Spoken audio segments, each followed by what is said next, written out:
Hello, I'm Dr. Scott Watier. And I'm Tommy Welling, and you're listening to the Fasting for Life podcast. This podcast is about using fasting as a tool to regain your health, achieve ultimate wellness, and live the life you truly deserve. Each episode is a short conversation on a single topic with immediate actionable steps. We cover everything from fat loss and health and wellness to the science of lifestyle design. We started Fasting for Life because of how fasting has transformed our lives, and we hope to share the tools that we have learned along the way.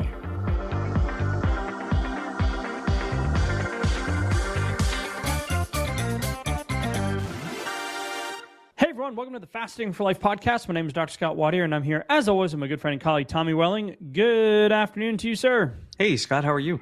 Doing fantastic, my friend. Excited for today's conversation. We are going to go into one of our favorite kind of studies, a network meta-analysis and umbrella review of the effects of different types of intermittent fasting on metabolic outcomes and metabolic syndrome. So, excited to dive into that with you. Before we put the cart before the horse, I want to welcome in all the new listeners. If this is your first time listening to the podcast, thanks for joining us. And we are excited to have you on this fasting lifestyle journey with us. You want to know more about Tommy, myself, our journey with fasting, how it transformed our lives, head back to episode 1, give it a listen, give you more perspective on why we do what we do, why we record a podcast each and every week, why we have our programs, resources, etc., coaching, to really try to help people regain control of their weight loss journey, but more importantly, their health and longevity as well. So This time of year, lots of momentum, lots of engagement. So keep it coming. If you're a long-term listener, shout out the OGs, the Fasting for Life OGs. Thanks for being on this journey with us. And I want to give a special shout out to one of the most recent 5-star reviews that just came in. M. Lansom. I can make a whole bunch of different words out of that. Apologies. It's always weird how the naming mechanism works there. I don't even know how to do that. But anyway, Right. 5-star review says, expert guidance, love the show. They cover everything and all based on science. Great info. Yes. Thank you. Thank you. Appreciate the feedback. Really, really do. It keeps us going. And all the messages, and we can't get to them all. So if you send us a message and we haven't replied, it's not intentional. But we do love to hear your successes, your wins. Yeah. And if you are struggling, reach out. Maybe we can help in some way, get you in a challenge, maybe a quick response. But we are happy to do it, as fasting has been such an integral part in the transformation and direction of my life. Tommy, I know yours as well. 1,000%. So as we dive into this conversation today, I love this study because, one, it's a meta-analysis, but two, it's 153 original studies involving 9,846 participants. So we're talking about like big scale here. Lots of data, lots of impact, and ultimately we want you to walk away with a few takeaways that you can put into your day-to-day life starting today. Love it. When we talk about the different types of fasting protocols and implementation techniques, it's like there's a whole lot of ways to do it, many ways to skin a cat, as they say, but they're not all created equal, and they're not all giving us the same benefit. Or ease of compliance or level of motivation and sustainability and repeatability. And so it's cool when we start going into studies like this, where they take large groups of people, large sample sizes, where they start gathering up, all of the available evidence within a certain subset of data that they've been looking for. So in this case, what are the effective outcome measures? Looking at different fasting protocols. And so this is cool, and where we can start to identify some of the trends and the beneficial routes, and what does that mean for our fasting lifestyle? What should we do with the information? So actually putting it into action, and we're definitely going to work on connecting those dots today. Yeah, and you just hit on a lot of the things, and the questions that we get is, the one thing I really liked about the study is it broke it down into a few different categories of types of intermittent fasting. We'll talk about those in just a second. But it really compared to the standard operating procedure of continuous energy restriction, or what they call in this study CER, or eat less, move more, right? Calorie restriction, ultimately to lose weight.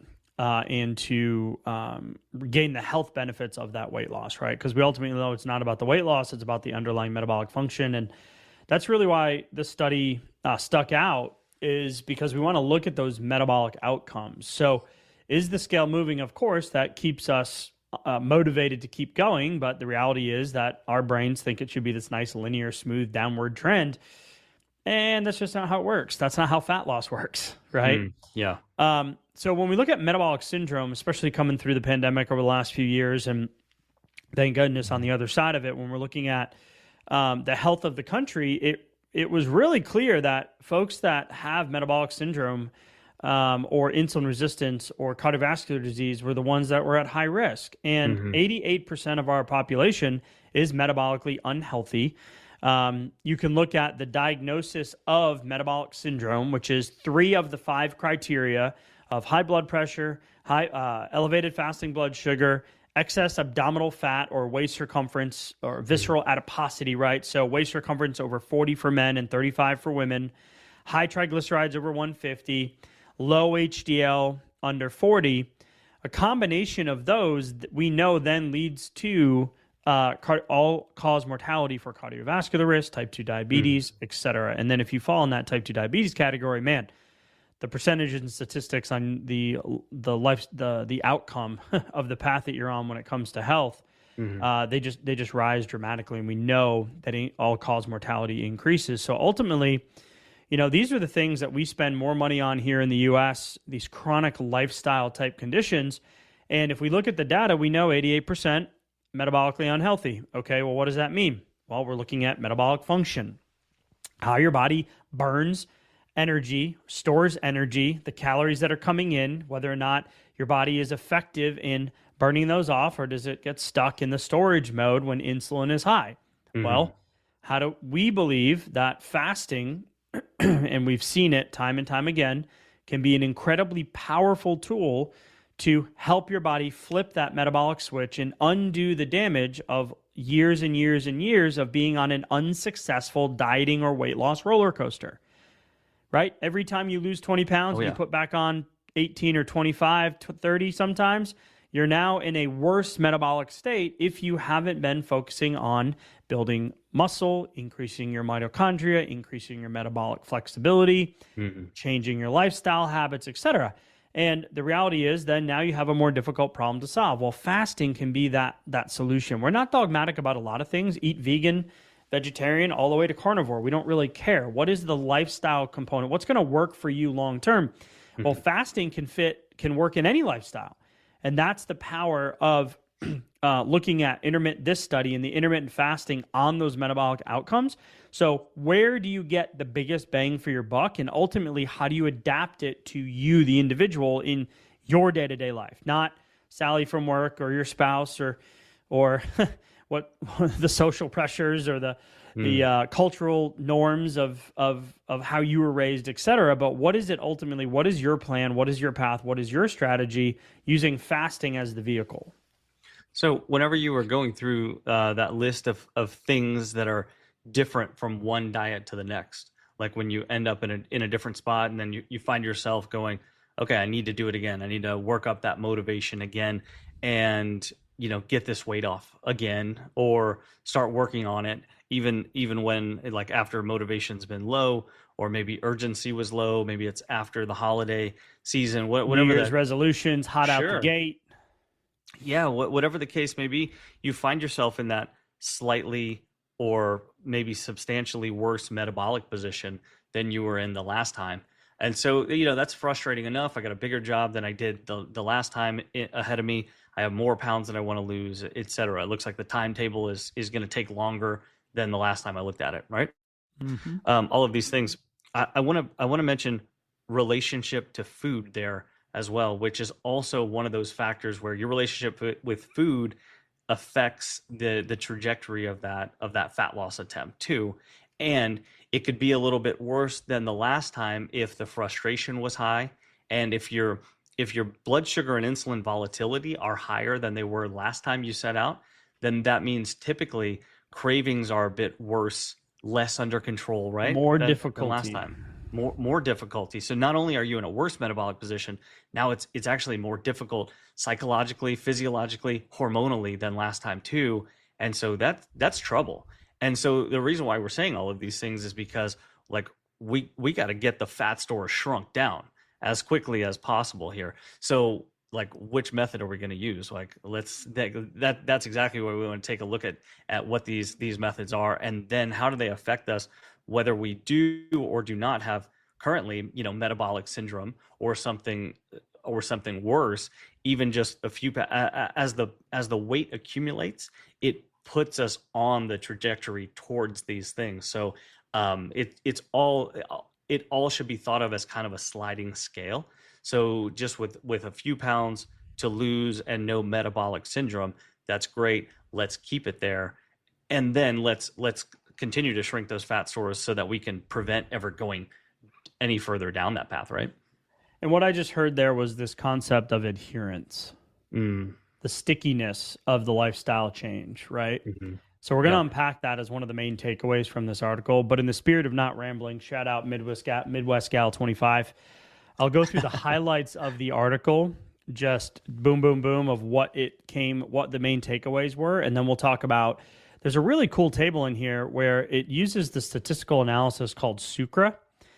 And SUCRA is looking at surface under the cumulative ranking curve. So it's a statistical measure used in network meta-analysis to rank different interventions based on their effectiveness for a specific outcome. Oh, cool. So the higher the sucra value, not like sucralose, the better, bad dad joke, the better the intervention is, there I go rambling again, is considered to perform relative to others, right? Yeah. So we're going to be looking at, they group all of the intermittent fasting regimens together under the umbrella, but then break them down individually compared to the continuous energy restriction and air quotes, usual diets, right? Eat less, move more type stuff. So when we look at this, we're going to be looking at intermittent fat. So that umbrella is time-restricted eating, right? So that, or time-restricted feeding. You can look at it TRE or TRF, either way. Those are going to be different varying windows from 12 down to 8 hours in terms of an eating window or nutrition window, as we like to say. You're going to be looking at alternate day fasting, and this is one of the most researched types of fasting out there. There's also called modified ADF. We'll talk about the difference between varied TREs and ADF and why ADF foreshadowing is superior in terms of the sucra rankings and why that is, why we feel that is. And then also looking at the 5-2 diet, all compared to the results of the continuous energy restriction or usual diet group. Okay.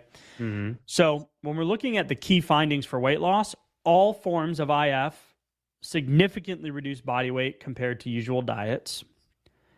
ADF emerged as the top performing approach for weight loss among the 3 IF regimens. We'll speak to why that is. Mm-hmm. We looked at ADF was the best in terms of systolic and diastolic blood pressure, triglycerides, total cholesterol.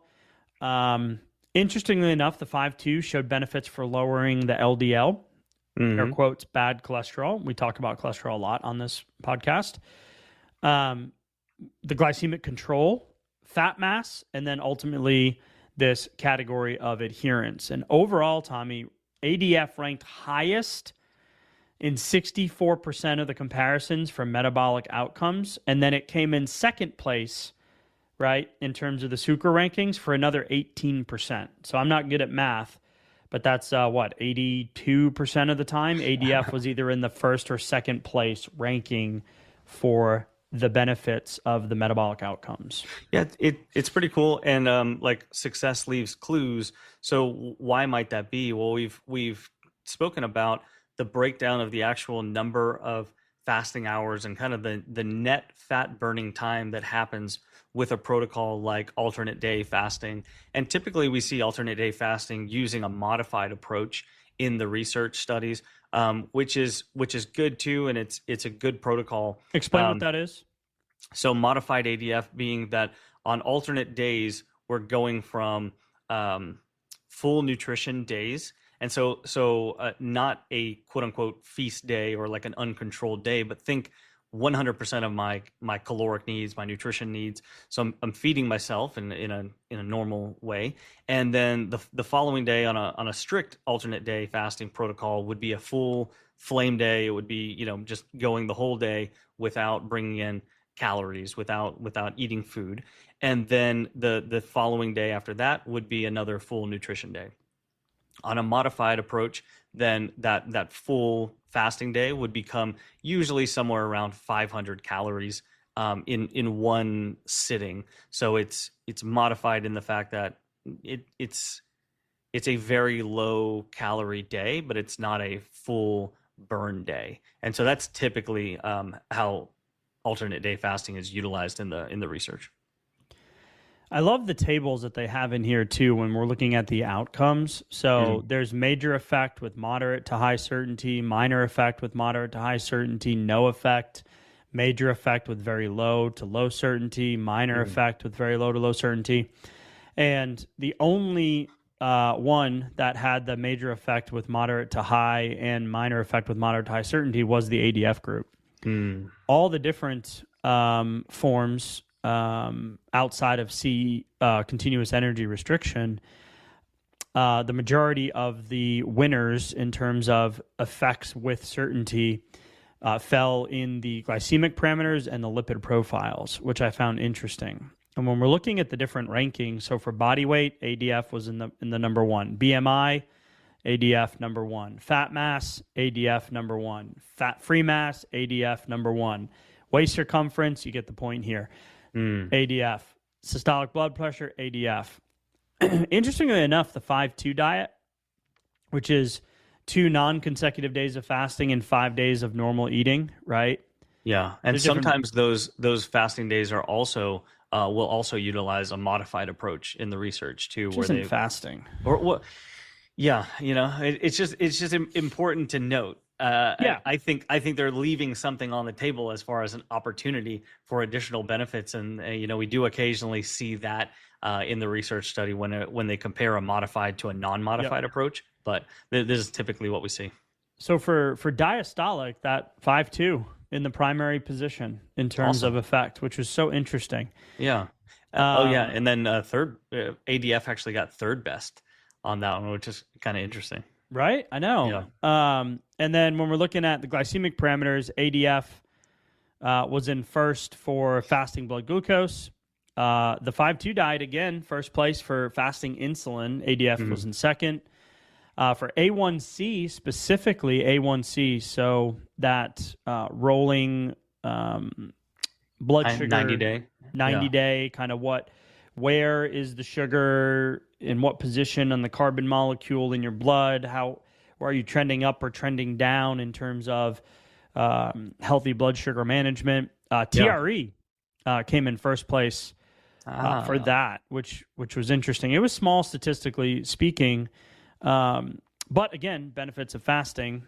And then for triglycerides, total cholesterol, ADF again. And then for LDL-C and HDL-C, the 5-2 diet one more time. So this varied approach to a fasting lifestyle is how I'm going to interpret that. Yeah, and then when you look at the anthropometric measures as well, you see a distribution where more of the major effects or the higher certainty effects are found within the ADF than the other categories. And so it's getting back to a previous point that we were touching on was ADF allows you to put in more net fasting hours. And so you spend more time within that fat utilization, fat burning mode, where your body's forced into a metabolic flexibility state that when we're feeding throughout the day, and especially if we're feeding in a more carbohydrate rich environment, like standard American diet is at least 40% carbohydrates. It's typically sits closer to 60% carbohydrates. And so when those are coming in, especially throughout the day, then we don't need a lot of metabolic flexibility. Our body doesn't need to produce the enzymes required to do much fat burning. And we're typically sitting in a glycogen rich environment. And so we're more fluffy. We're not prepared to burn fat during those states. And so getting those extra hours during a protocol like alternate day fasting, where we have more time to actually burn through the glycogen and then start burning in, some of the fat stores as well, makes sense that there's time and there's room to see these sort of improvements over other fasting protocols, right? 100%. And that's the metabolic adaptation component, right? So metabolic outcomes. So why do we see with what you just said about ADF, right? You're getting longer fasting windows. And I want to bookmark the point that you had mentioned when we were prepping for the conversation, Tommy, that it might be longer than you're expecting to get your desired result. Yeah. Right. And we'll talk about the adherence stats here in just a second for why we feel that fasting has such a better adherence, statistical adherence than continuous energy restriction or calorie restriction as we know it. Yeah. Low and slow. Yeah, low and so when you look at these metabolic adaptations, why does the umbrella of the intermittent fasting, the TRE, ADF, and 5-2 improve metabolic health better than continuous energy restriction? Well, in this study, it's this concept of shifting the energy resilience to ketone bodies. So you're clearing out your glycogen, you're promoting fat oxidation, and you're reducing fat storage and increasing insulin sensitivity when you do break your fast and eat again. Yeah. So when we're looking at this, in terms of the biggest bang for your buck, we ultimately want to undo the metabolic dysfunction. So the metabolic adaptation of this longer fasting window is we hear this often. Hey, I started fasting, I lost some weight, and then it stopped working. Sure, or, yeah. Hey, I hit a plateau. Or, hey, I've been doing 18 hours or 20 hours, and it just doesn't seem to be moving the needle. Well, TRE for some of you, it works great. For others, it doesn't. OMAD, for instance, 1 meal a day can be a fat loss strategy. It can be a maintenance strategy. It can be a body composition strategy. We call it the many faces of OMAD. You can use OMAD in so many different applications for adopting that fasting lifestyle, right? Yeah, sometimes intentional, sometimes unintentional. Right. And that's where the tricky part comes in, because regardless of what strategy you're using to maybe drop a few pounds or to try to work on getting your blood work in order or just feel better and improve your overall health, some level of restricting something is usually going to work, at least for some length of time.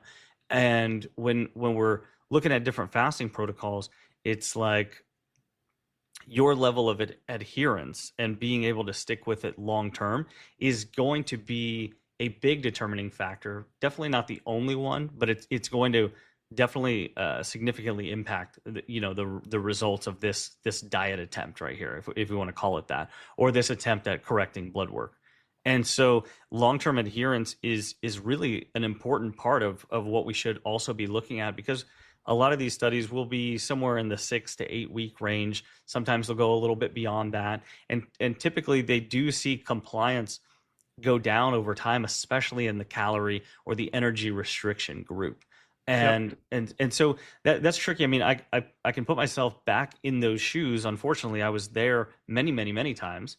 And usually it's because the scale stops moving in a fairly quick manner, but the effort is still there. So if the effort is still high, but the results are then becoming moderate to negligible to low, right, then motivation follows that level of results too. And so you don't have much left in the tank to continue with the increased effort whenever you don't see a return on that energy.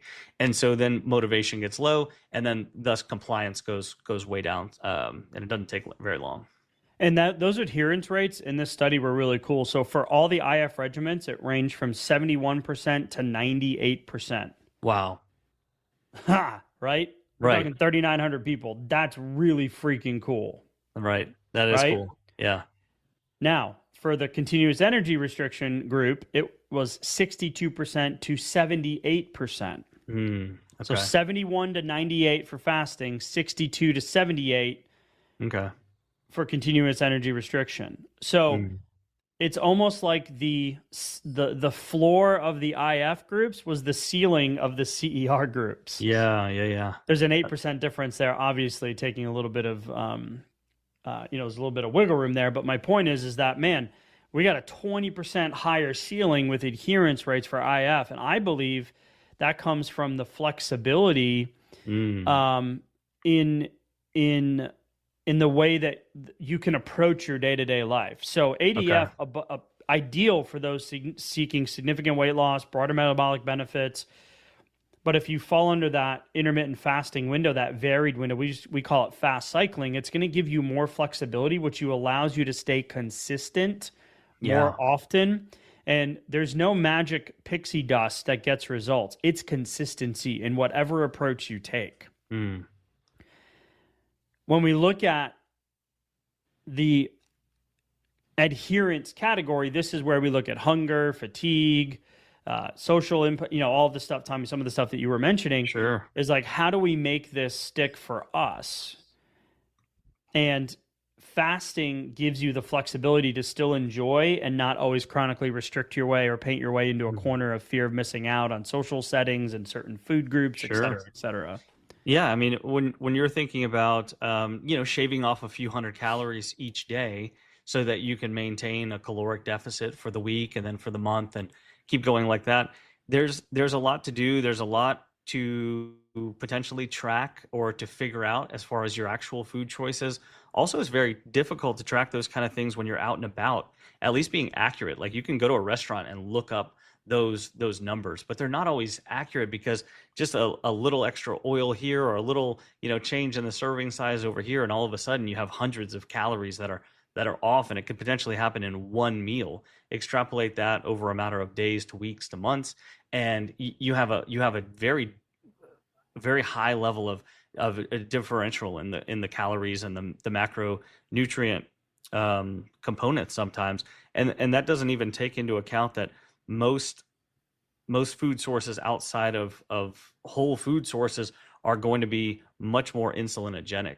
And so the more variance that comes in with your calories, it's even more variance coming in with blood sugar and glycemic control, and then insulin control as well, which, remember, if we're in a high insulin but a low calorie state, then that's going to be the perfect storm for fat storage anyway. So that can be, so these are all problematic, let alone just the fact that you have to be vigilant, day in and day out to actually, continue with that. Whereas, to your point, on the fasting side of things, for you to get in good nutrition, prioritize protein, but have a relatively flexible window, on a day-to-day basis, or if you're doing alternate day fasting, then on every other day basis, that feels like a lot less restriction to me, where I have opportunities to get in good nutrition, but I don't have to feel like, man, I always have to just be on in order to see the results, and then they might not be coming anyway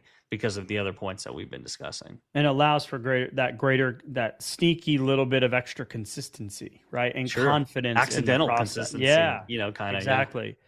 So it's interesting that IF, shows significant benefits over usual diets. However, the superiority over the continuous energy restriction is less consistent, except for ADF. ADF is, and that, again, that's those longer windows. So if you're doing a true ADF without the little mini meal, you're going to be hitting those 36, 38, 40, 42 hour fasts. Yeah.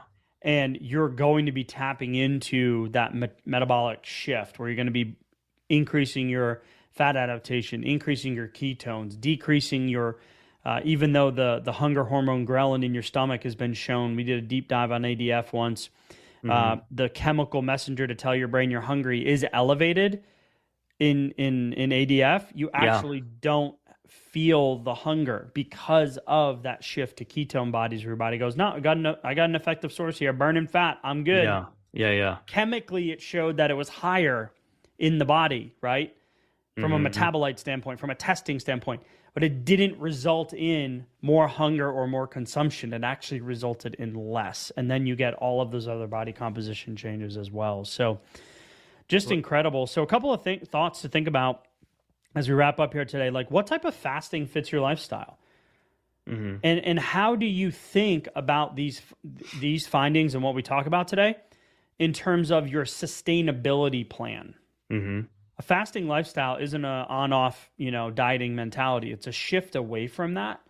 Yeah. So what type of fasting fits your lifestyle? If you're looking for more guidance, you can head to the show notes. We've revamped the show notes. So now there's a list of all of our resources. We have the blueprint to fasting for fat loss. You'll see the next sign up for the upcoming challenge. We also have a new fasting persona quiz that we've been working on, which delivers the results to your email. It gives you some touch points and some thoughts like this, like what type of fasting fits your lifestyle? What are your default behaviors? What do you need support in? If you want to accelerate your results, join the next challenge. If you want to go grab one of our resources to see what adding in some longer fasting looks like, grab the blueprint, take the quiz, right? See where you are at now. Because as we believe, the one thing that we do stand firm on is that we believe that fasting can be the solution for so many that have tried and failed in the past. Because guess what? That was us. Tommy, final thoughts as we wrap up. 1,000%. Final thoughts is think about when you start fasting, you may not have known exactly how long you might need to fast or what types of fasting you may need to solve the issues that you're looking to solve. Whether those are metabolic issues, they're blood-based issues, maybe they're energy level issues, maybe you're looking for longevity, maybe it's just a number on the scale that you're looking to get down a little bit and keep it there, dang it, like have some level of long-term control over that too. But either way, you may actually need a bit more fasting than what you expected, especially if, like you said earlier, Scott, if you started off and you're doing some time restricted eating and it's working, but then all of a sudden at some point, like it just doesn't work. It might not be enough to solve the next problem that you're looking to solve. And so looking at this meta-analysis here, they start bumping up against alternate day fasting and they're seeing substantial results, and that's great. But again, sometimes those are limited by the modification of that. So keeping clean fast instead of modified fast might be a way for you to push to that next level of results. And also, if you've never done a fast as long as 30, 40 hours, then maybe pushing to that next level, that could be where your next set of results lies, just beyond that. So don't be afraid to kind of push past your current comfort zones or think I might need to start pushing past those comfort zones in order to see new results. So that's exactly what I'm taking away from this study and what I felt like was very important on my own journey too. Yep. Love it. Absolutely love it. All right. Head to the show notes. Pick one thing from today's episode that resonated with you. The magic is in the mindset. So it's between the ears, as we find. Yeah. Powerful research about fasting. Once again, welcome into all the new listeners. Appreciate y'all joining us on this fasting lifestyle journey. Yeah. Tommy, as always, appreciate the conversation with you, sir, and we'll talk soon. Thank you. Bye. So, you've heard today's episode, and you may be wondering, where do I start? Head on over to thefastingforlife.com and sign up for our newsletter, where you'll receive fasting tips and strategies to maximize results and fit fasting into your day-to-day life. While you're there, download your free Fast Start guide to get started today. Don't forget to subscribe on iTunes, Spotify, or wherever you get your podcasts. Make sure to leave us a 5-star review, and we'll be back next week with another episode of Fasting for Life.